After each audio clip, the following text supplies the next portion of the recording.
안녕하세요. 인사이트 행운파파입니다. 여러분, 대한민국 화장품 산업 K-뷰티를 떠올리면 가장 먼저 어느 기업이 생각나시나요? 불과 몇 년 전까지만 해도 이런 질문 드리면 대답은 하나였습니다. 거시경제의 위기나 지정학적 악재 속에서도 단 한 번의 흔들림 없이 우상향을 그리던 기업, 바로 LG 생활건강입니다. 무려 17년 연속 매출 성장, 66분기 연속 영업이익 흑자, 단순한 성공이 아니라 아시아 소비재 시장을 지배했던 하나의 제국이 써내려간 전무후무한 대기록이었습니다. 당시 투자자들은 완벽한 실적에 열광했고 당연하게도 주가는 170만 원을 훌쩍 넘기며 이른바 황제주로 군림했습니다. 그야말로 무적의 함대였죠. 그런데 지금 이 거대한 함대가 난파의 위기에 처했습니다. 2024년을 지나 2025년 그리고 2026년 현재 우리가 마주한 LG 생활건강의 성적표는 과거의 영광과는 너무나도 극면한 대비를 이룹니다. 가장 충격적인 건 그룹의 심장이자 주력 사업인 뷰티 부문입니다.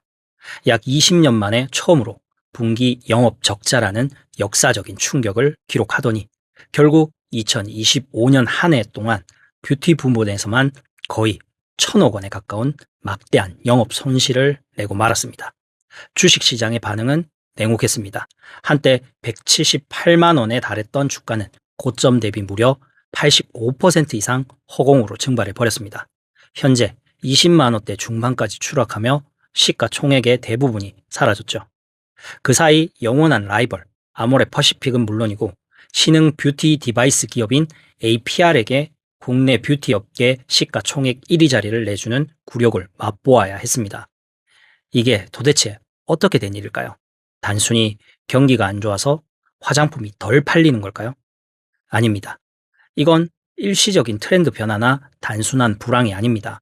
이 기업을 정상에 올려놓았던 그 완벽했던 과거의 성공 방식이 급변하는 세상 속에서 어떻게 스스로의 목을 조르는 저주로 돌변했는지를 보여주는 가장 비극적인 결과인 겁니다.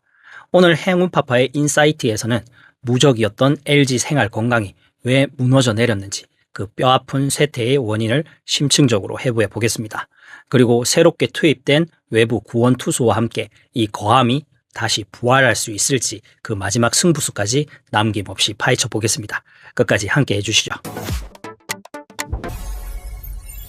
가장 먼저 LG 생활건강이 어떻게 그토록 오랜 기간 무적일 수 있었는지부터 짚어보겠습니다.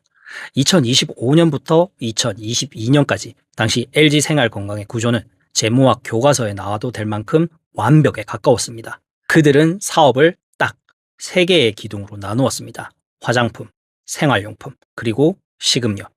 이 삼각편대는 정말 기가 막힌 위험 분산 시스템이었습니다. 화장품은 경기가 좋을 때 엄청난 이익을 가져다 주지만 경기가 나빠지면 가장 먼저 타격을 받는 고위험, 고수익 사업이죠. 하지만 치약, 샴푸 같은 생활용품이나 코카콜라 같은 음료는 어떨까요? 경기가 나빠도 우리는 매일 머리를 감고 콜라를 마십니다. 게다가 고가의 기초 화장품은 가을과 겨울에 잘 팔리고 음료 사업은 여름에 폭발적으로 실적을 견인합니다. 계절적 약점까지 완벽하게 서로 보완하며 1년 내내 어떠한 외부 충격에도 흔들리지 않는 황금 구조를 만들어낸 겁니다. 이 탄탄한 기초 체력 위에 그들은 M&A라는 무기를 매섭게 휘둘렀습니다.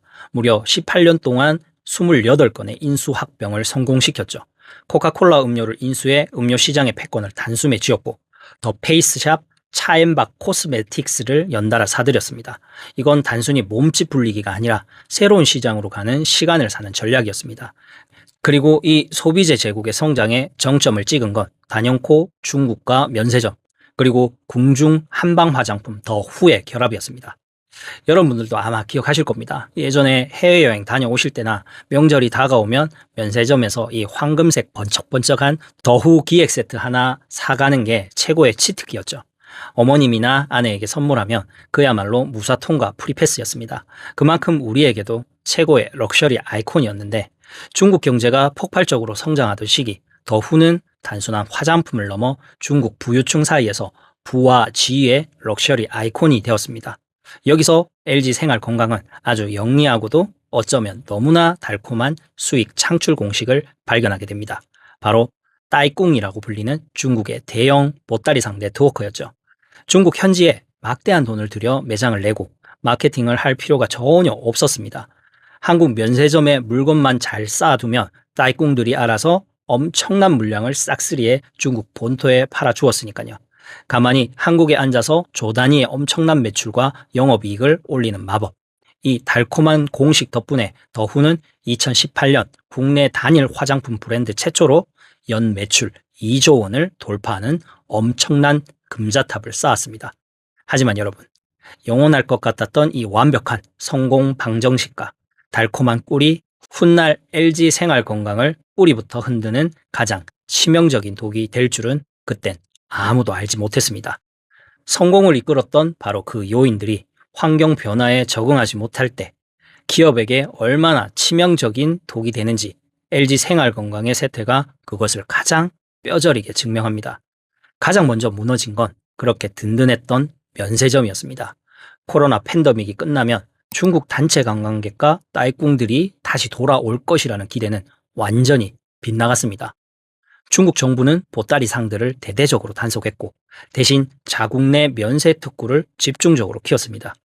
따이꿍들의 대량 구매 채널이 꽉 막혀버리자 한국 면세점에만 의존하며 막대한 매출을 올리던 LG 생활건강은 직격탄을 맞았습니다. 더 뼈아픈 건 경쟁사인 아모레 퍼시픽과의 타이밍 오판이었습니다. 아모레 퍼시픽은 중국 시장의 침체를 직감하고 매출이 반토막 나는 걸 감수하면서 선제적으로 면세 채널을 재정비했습니다. 하지만 LG생활건강은 과거의 영광을 놓지 못하고 어떻게든 6천억 규모의 면세점 매출을 억지로 유지하려 애썼죠. 그 결과가 어땠을까요? 시장의 재고가 넘쳐나고 럭셔리 브랜드의 가치는 훼손되고 가격 정책은 무너졌습니다. 결국 이 오판은 대규모 적자라는 거대한 청구서로 되돌아왔습니다.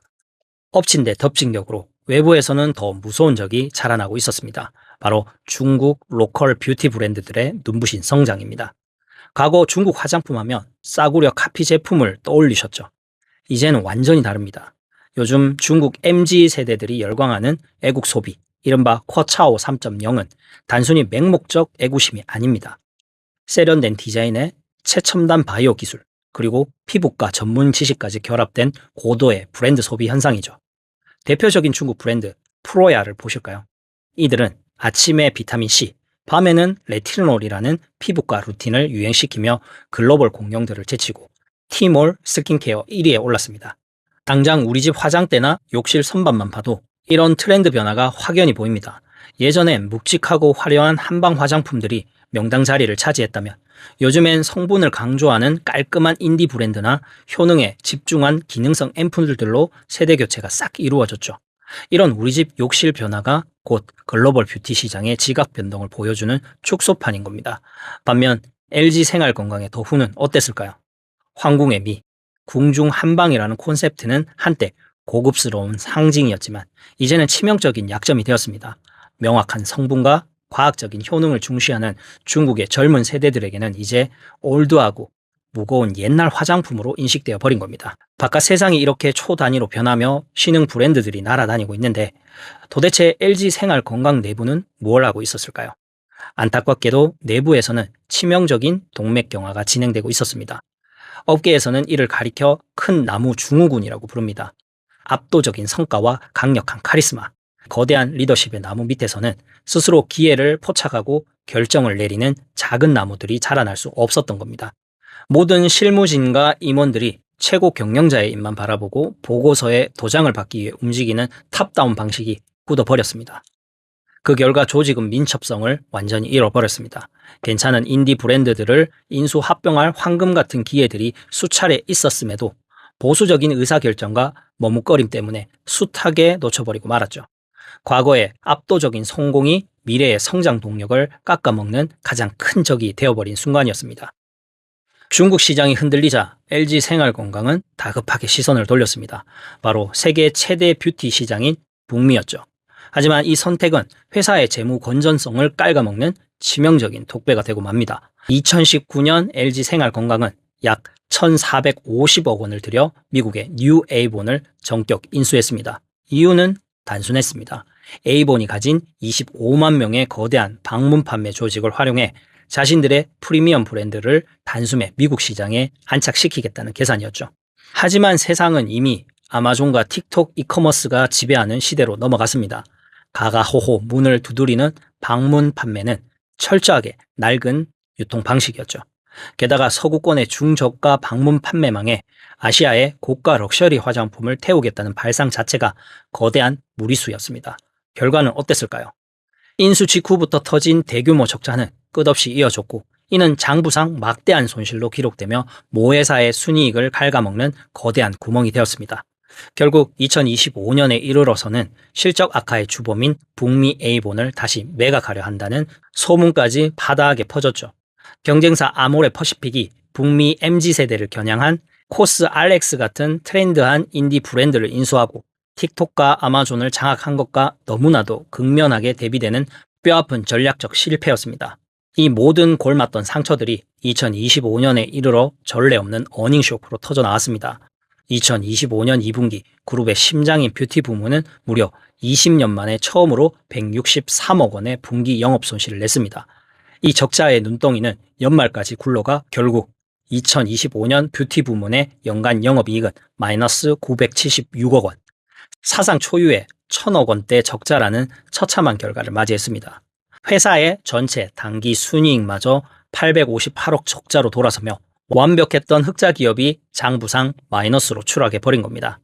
무너진 브랜드 가치를 복구하기 위한 면세 물량 강제 조정, 오프라인 유통 채널 축소, 그리고 고비용 인력들에 대한 대규모 희망 퇴직까지. 오랜 기간 썩어있던 환부를 도려내기 위한 수술 비용은 시장의 예상을 아득히 뛰어넘을 만큼 잔혹했습니다. 그나마 과거에 만들어둔 다각화 포트폴리오가 이 거함의 완전한 침몰을 막아냈습니다. 탈모 샴푸, 닥터 그루트를 앞세운 생활용품 부문과 코카콜라 제로가 든든하게 버텨준 음료 부문이 1,000억 원대 흑자를 내며 마지막 방파제 역할을 해준 덕분이죠. 요즘 건강 챙긴다고 양배추에 달걀 챙겨 드시고 스쿼트 같은 운동하면서 식단이랑 혈당 관리 열심히들 하시죠. 그런데 땀을 흘리고 났을 때 그 톡 쏘는 탄산의 유혹은 정말 참기 힘듭니다. 그래서 우리가 냉장고 문을 열고 덜컥 집어드는 게 바로 코카콜라 제로입니다. 재미있게도 우리가 건강 챙기느라 마시는 이 제로 콜라가 화장품 적자로 흔들리던 LG 생활 건강을 버텨준 가장 든든한 1,000억 원대의 동아줄이 되어준 겁니다. 하지만 주식시장의 평가는 냉정했습니다. LG 생활 건강, 영광의 시대는 끝났다. 고점 대비 85% 이상 폭락하여 시가총액 대장주 자리를 내어준 주가가 그 서늘하고도 뼈아픈 현실을 말해주고 있었습니다. 그렇다면 LG 생활 건강의 영광은 이대로 역사 속으로 사라지는 걸까요? 아닙니다. 이 거함은 지금 살기 위해 뼈를 깎는 처절한 세신에 돌입했습니다. 가장 먼저 칼을 댄 곳은 바로 리더십입니다. 평생 LG에서만 일했던 정통 LG맨 대신 글로벌 로레알 출신의 이선주 사장을 새로운 구원투수로 파격 영입했습니다. 이선주 사장은 입생로랑 키엘 등 글로벌 뷰티 브랜드를 성공적으로 이끌었던 전설적인 마케팅 전략가입니다. 수십 년간 굳어있던 낡은 조직 문화, 이른바 큰나무 증후군을 도끼로 찍어내고 유연하고 공격적인 외부 DNA를 그룹 전체에 수혈하겠다는 강력한 의지입니다. 수익의 중추인 더후 역시 22년 만에 가장 파격적인 수술대에 올랐습니다. 중년층을 타깃으로 했던 낡은 전통 한방 화장품의 이미지를 과감하게 버렸습니다. 대신 최첨단 생명과학 기술이 집약된 고효능 안티에이징 브랜드로 새롭게 태어났죠. 배우 김지원을 앞세워 글로벌 MZ세대를 정조준하고 오프라인 면세점 대신 온라인 직영몰을 통해 고객과 직접 만나기 시작했습니다. 뿐만 아니라 가장 골칫거리였던 중국과 북미 시장의 전략도 완전히 뜯어 고쳤습니다. 중국에서는 수익이 나지 않는 오프라인 매장을 가감하게 정리하고 틱톡과 라이브 커머스에 화력을 집중하고 있습니다. 북미에서는 실패했던 낡은 방문 판매 채널 대신 아마존과 세포라 같은 트렌드한 핵심 유통망에 닥터 그루트와 차인박을 앞세워 직접 뛰어들고 있죠. 여기에 또 하나의 강력한 무기가 더해집니다. 바로 뷰티테크와 AI입니다. LG전자로부터 뷰티기기 프라일 사업을 전격 인수해 기기와 화장품을 결합한 완벽한 뷰티 생태계를 구축하고 나섰습니다. 게다가 그룹의 초거대 AI 기술을 도입해 과거 1년 10개월이나 걸리던 신소재 탐색을 단 하루 만에 끝내는 놀라운 혁신까지 보여주고 있습니다. 지금까지 아시아 소비재 제국 LG생활건강에 눈부셨던 황금기와 뼈아픈 쇠퇴 그리고 부활을 위한 승부수를 살펴봤습니다. 많은 투자자와 소비자들은 간절히 바랍니다. 과거에 완벽했던 LG생활건강으로 돌아와줘. 하지만 역설적이게도 그들이 다시 부활하기 위한 유일한 전제 조건은 바로 과거와의 완벽한 단절입니다. 톱다운 통제, 면세점에 의존하던 쉬운 성장의 시대는 이제 완전히 끝났습니다. 세상은 변했고 글로벌 뷰티 산업의 패러다임은 근본적으로 뒤집혔습니다. 2025년 1,000억 원대 적자는 어쩌면 낡은 고름을 짜내기 위해 반드시 치러야만 했던 값비싼 수술비였을지도 모릅니다. 과연 LG생활건강은 무거웠던 낡은 허물을 벗어던지고 뷰티테크와 혁신으로 무장한 새로운 모습으로 우리 곁에 다시 설 수 있을까요? 아니면 이대로 시대의 파도에 휩쓸려 과거의 영광만을 추억하는 지쳐버린 거인으로 남게 될까요? 그 결과는 지금 이 순간에도 처절하게 진행 중인 그들의 혁신과 속도에 달려 있습니다. 오늘 준비한 이야기는 여기까지입니다. LG생활건강의 뼈아픈 위기와 거대한 변신. 여러분은 어떻게 보셨나요? 여러분이 생각하시기에 LG생활건강의 부활을 위한 가장 시급한 과제는 무엇인가요? 이선주 사장의 마케팅일까요? 아니면 북미 시장의 대반격일까요? 혹은 여전히 중국이 답일까요? 여러분의 날카로운 인사이트를 댓글로 공유해 주세요.